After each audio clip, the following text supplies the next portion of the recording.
Boa noite, meu nome é Brenda e sou da Tradução LB. Hoje, dia 29 de março, trago para vocês as informações sobre o coronavírus em relação à Igreja Evangélica.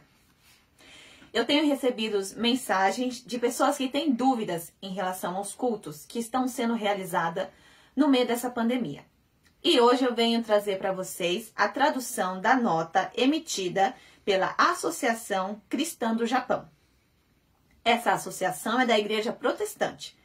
Nessa nota fala sobre as medidas tomadas em relação aos cultos realizados no meio dessa pandemia, que é esse daqui. Ok?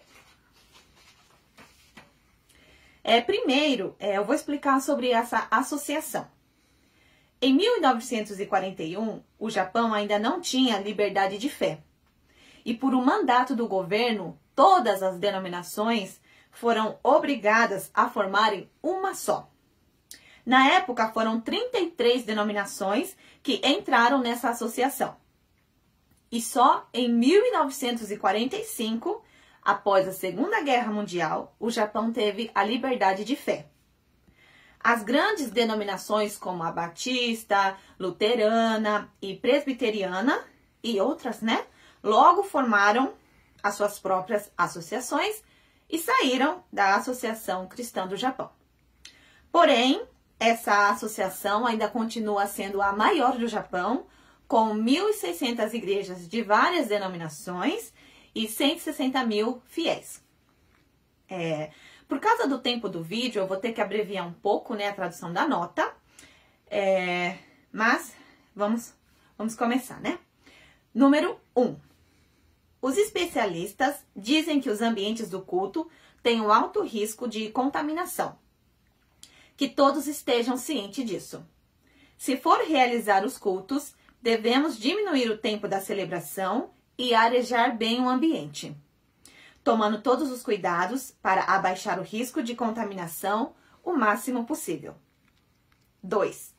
Os cultos ao Senhor não é uma reunião ou um evento, e não precisamos do templo para cultuar o Senhor. Que todos tenham isso no coração. Por isso, não vamos parar com o culto ao Senhor. 3. A decisão de realizar o culto ou não fica a critério de cada igreja. Que todos busquem uma direção de Deus através da oração. 4. As contaminações acontecem em lugares fechados, com muitas pessoas, e que uma fica muito perto da outra. Se a sua igreja se encaixa nessas 3 itens, pense se não é viável cancelar os cultos. 5. Tenha uma atenção especial com os idosos e os que estão no grupo de risco. Caso eles escolham não participar dos cultos, não se esqueçam de dar atenção e orar por eles. 6. Vamos ter a consciência do risco da contaminação, mas não devemos ter medos desnecessários e não devemos discriminar a decisão de cada irmão. 7.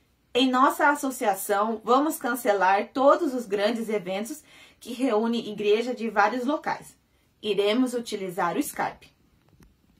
E depois, ele começa, nessa nota, então, tá escrito os exemplos, das igrejas que cancelaram os cultos e os que estão continuando.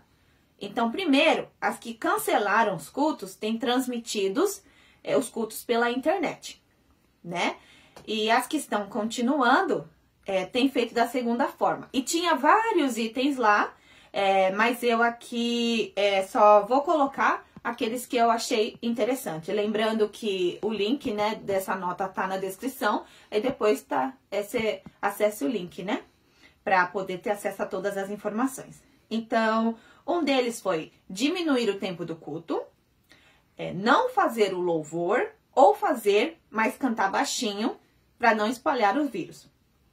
Manter um espaço entre os assentos, colocar álcool na entrada da igreja,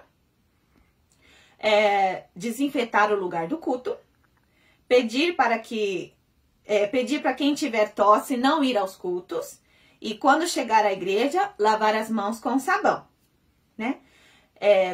Eu repito, que eu tive que abreviar essa nota, né? Mas espero que essa tradução tenha ajudado um pouco, né? Aqueles que têm essa dúvida sobre os cultos que são realizados na igrejas. Que Deus dê sabedoria, né, a cada um para tomar a melhor decisão. E que Deus nos proteja, que Deus nos abençoe. E eu desejo uma boa noite para vocês.